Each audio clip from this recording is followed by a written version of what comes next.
महाभारतातलं युद्ध ही फक्त कल्पनाच होती का? हस्तिनापुरात उत्खननात काय सापडलं?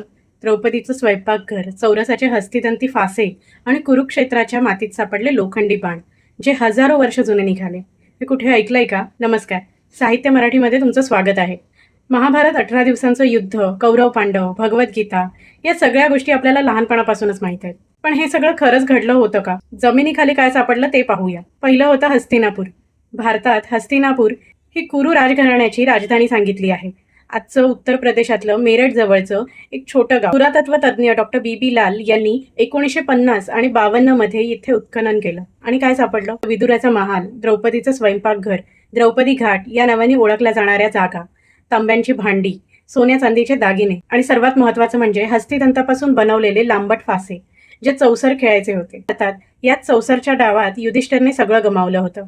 याशिवाय एका विशिष्ट प्रकारची मातीची भांडी सापडली, जिला पेंटेड ग्रेवेअर म्हणतात. दुसरं सापडलं कुरुक्षेत्र परिसर. हरियाणातल्या भगवानपुरा या गावाजवळ उत्खननात लोखंडी बाण, भाले, भट्टी हे सगळं सापडलं.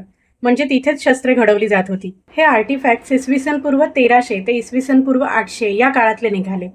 काही अभ्यासानुसार हे इसवी सन पूर्व 3100 पर्यंतही जातात. भगवानपुरात आणखी एक महत्त्वाची गोष्ट सापडली.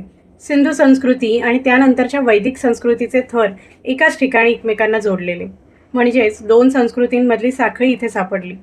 आता हे नीट लक्षात घ्या. या गोष्टी सांगतात की या भागात हजारो वर्षापूर्वी मोठ्या प्रमाणावर लोखंडी शस्त्रे वापरली गेली, युद्ध झालं, एक प्रगत संस्कृती होती. पण हेच नेमकं महाभारताचं युद्ध होतं का?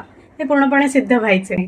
पुरातत्व सांगतं की नेमक्या याच ठिकाणी त्याच काळात मोठ्या प्रमाणात वसाहत आणि युद्धाचे पुरावे आहेत. एक खरा ऐतिहासिक संघर्ष झाला होता हे नक्की, जो नंतर महाकाव्यात उतरला. महाभारत ही फक्त कवी कल्पना नव्हती. जमिनीखाली अजून बरंच काही दडलंय.